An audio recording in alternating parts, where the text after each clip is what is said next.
फैसले करें इस मुल्क के ऊपर। क्या मुस्तकबिल हो सकता है आपका, क्या मुस्तकबिल हो सकता है कि चोर ऊपर बैठ जाए? एक फैक्ट्री के ऊपर आप चोर बिठा दो, फैक्ट्री बंद हो जाएगी। मुल्क किस तरह चल सकता है?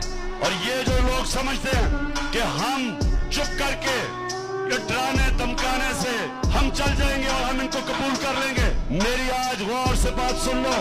अगर आपका ख्याल है कि मैं पीछे हट जाऊंगा, जो मुझे जानते हैं उनको ये पता है कि जितना ये करोगे उतना और जोर से मैं आपका मुकाबला करूंगा।